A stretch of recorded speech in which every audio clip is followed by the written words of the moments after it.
Good morning, all. The next session is cyclone. What is cyclone? In meteorology, a cyclone refers to any low pressure area with winds spiraling inwards. Cyclone rotate clockwise in the southern hemisphere and anti-clockwise in the northern hemisphere. They occur mainly in the tropical and temperate region of the world. Cyclones are known by different names in different parts of the world. Cyclone can be known as typhoons in the northwest Pacific Ocean west of the dateline, and it also known hurricanes in the North Atlantic Ocean and Northeast Pacific Ocean east of the dateline or the South Pacific Ocean, and also known tropical cyclones in the Southwest Pacific Ocean and Southeast Indian Ocean. Cyclone also known as severe cyclonic storm in North Indian Ocean and non-tropical cyclone in Southwest Indian Ocean. And it also in Australia, cyclone is known as Willy Willy, and in South America, it is known tornado. The strong winds of a tropical cyclone can cause dangerous waves that pose a significant hazard to mariners, coastal residents, and visitors. Next, types of cyclone. The term cyclone actually refers to several different types of storms. They occur in different places, and some occur over land while others occur over water. What they all have in common is that they are spinning storms rotating around that low pressure center. The first type of cyclone is tropical cyclone. A tropical cyclone is a rapidly rotating storm system characterized by a low pressure center, a closed low level atmospheric circulation, strong winds, and a spiral arrangement of thunderstorms that produce heavy rain. Tropical cyclones are what most people are familiar with because these are cyclones that occur over tropical ocean regions. Hurricanes and typhoons are actually types of tropical cyclones, but they have different names so that it's clear where that storm is occurring. Hurricanes are found in the Atlantic and Northeast Pacific, and typhoons are found in the Northwest Pacific. If you hear tropical cyclone, you should assume that it's occurring in the South Pacific or Indian Ocean. But for this lesson, we will use it refer to all types of tropical ocean cyclone. We can also further describe tropical cyclone based on the wind speeds. They are called category 1, 2, 3, 4, or 5, increasing with intensity and wind speed as the number increases. A category 1 cyclone is the weakest with wind speeds of 74 to 95 miles per hour.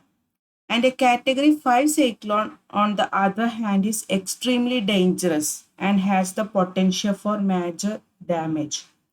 And category 5 cyclone have wind speeds of 155 miles per hour and above. Next type is polar cyclone. Polar cyclones are low pressure zone embedded within the polar air masses. They exist here around the stratospheric polar vortex develops latitudes above the subtropical jet stream.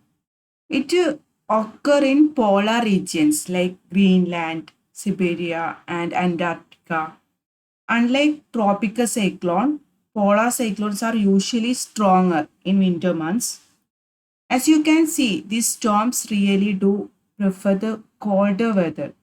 They also occur in areas that are not very populated. So any damage they do is usually pretty minimal. Next is mesocyclone. Is when part of the thunderstorm cloud starts to spin, which may eventually lead to a tornado. Meso means middle. So you can think of this as the middle point between one type of storm and the other. Tornadoes all come from thunderstorm clouds, but not all thunderstorm clouds make tornadoes. In order for a tornado to occur. Tornado means it's a violently rotating column of air that is in contact with both the surface of the earth and cloud, or in rare cases, the base of the cumulus cloud. Tornadoes develop from severe thunderstorm in warm, moist, unstable air along and ahead of cold fronts. Such thunderstorms may generate large hail and damaging winds. Next is general characteristics. Cyclones in India are moderate in nature. Some of the general characteristics of a cyclone are strong winds, exceptional rain, and storm surge. Cyclones are generally accompanied by strong winds, which cause a lot of destruction. In some cases, it is accompanied by heavy downpour and also the rise in the sea, which intrudes inland, thereby causing floods. The development of a cyclone covers three stages, namely, first of all, formation and initial development state. Poor atmospheric or oceanic conditions are necessary for the formation of a cyclone, namely, a warm sea temperature in excess of 26 degrees centigrade to a depth of 60 meters, which provides abundant water vapor in the air by evaporation and high relative humidity. Next, atmospheric instability encourages considerable vertical cumulus cloud convection when condensation of rising air occurs. A location of at least 4 to 5 latitude degrees from the equator allows the influence of the force due to the Earth's rotation to take effect in inducing cyclonic wind circulation around low pressure centers. Next, fully matured. The main feature of a fully mature tropical cyclone is a spiral pattern of highly turbulent giant cumulus thundercloud bands. These bands spiral inwards and form a dense, highly active central cloud core which wraps around a relatively calm zone. This is called the eye of a cyclone. The eye looks like a black hole or a dot surrounded by thick clouds. The outer circumference of the thick cloud is called the eye wall. Next is weakening or decay. A tropical cyclone begins to weaken as soon as its source of warm, moist air is abruptly cut off. This is possible when the cyclone hits the land, on the cyclone moves to a higher altitude, or when there is the interference of another low pressure. Depending on the track on the warm tropical sea and proximity to land, a cyclone may last for less than 24 hours to more than 3 weeks. On an average, the life cycle of a cyclone takes 6 days. The longest cyclone is Typhoon John, which lasted for 31 days in August to September 1994 in the Northeast and Northwest Pacific basins. Next is Indian cyclones. In the western North Pacific and Philippines, these systems are called typhoons. And while in India and South Pacific Ocean, they are called cyclones. India is a country in the North Indian Ocean that is the most vulnerable to getting hit by tropical cyclones in the basin from the east or from the west. Cyclones vary infrequently in various parts of the world. About two-thirds of the cyclones that occur in the Indian coastline occur in the Bay of Bengal.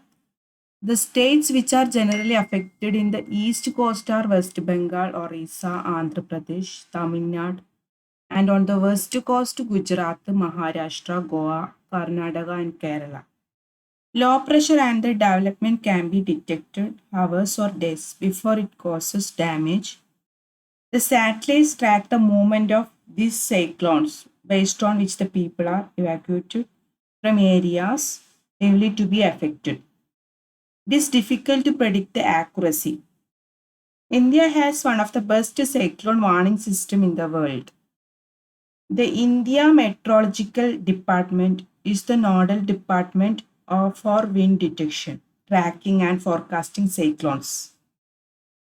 And cyclone warning is disseminated by several means such as satellite-based disaster warning system, radio, television, phone, and high priority telegram. Next, effects of cyclone and hurricanes. The difference between cyclone and hurricanes are tropical storms that form over the North Atlantic Ocean and Northeast Pacific, while cyclones are formed over the South Pacific and Indian Ocean. Tropical cyclones cause heavy rainfall and landslides. They cause a lot of harm to towns and villages, causing severe damage to houses, and coastal businesses like shipyards and oil wells are destroyed. They harm the ecosystem of the surrounding regions, and also agricultural land is severely affected, especially in terms of water supply and soil erosion. And it also causes harm to human, plant, and animal life. And also communication system are badly affected due to cyclones. Next, typical adverse effect.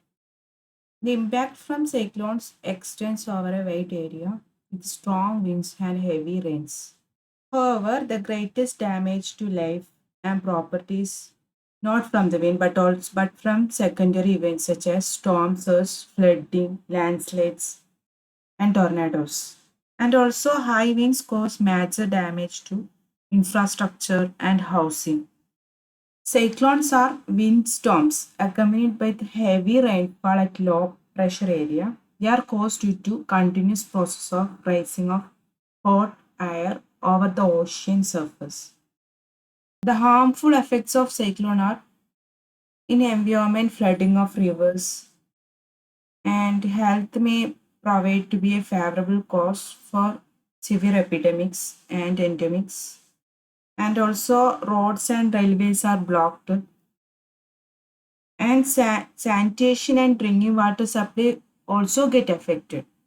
Contamination of water supplies may lead to viral outbreaks, diarrhea, and malaria. And water supplies, ground and pipe water supply may get contaminated by flood water. And high winds and rains ruin the standing crop and food stock laying in low lying areas.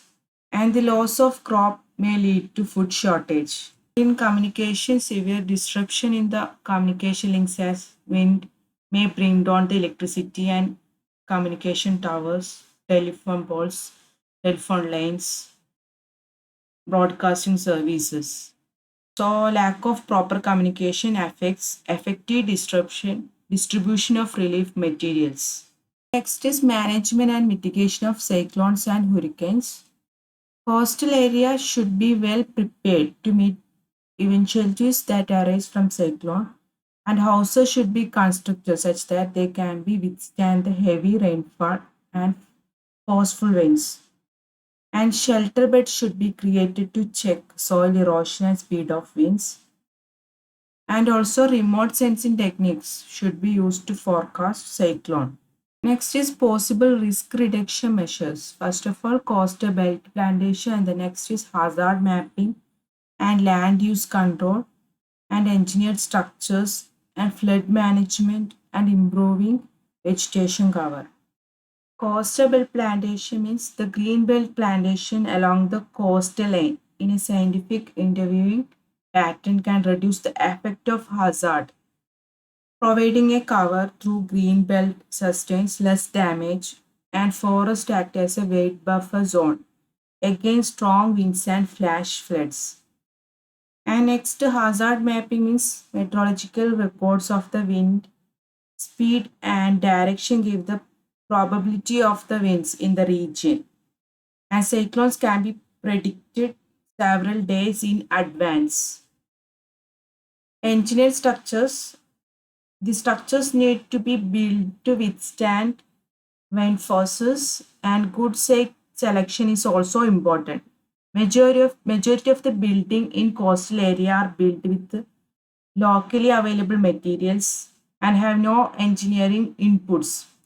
So good construction practice should be adopted, such as a row of planted trees will act as a shield. It reduces the energy. And buildings should be wind and water resistant and protect river embankments, and communication lines should be installed underground, and cyclonic windstorms inundate the coastal area, and improving vegetation cover. The roots of the plants and trees keep the soil intact and prevent erosion and slow runoff to prevent or lessen flooding. Next, torrential rains, strong wind, and storm range leads to flooding in the cyclone affected area. There are possibilities of landslides too. So, flood mitigation measures should be incorporated. These are the possible risk reduction measures. Okay, thank you.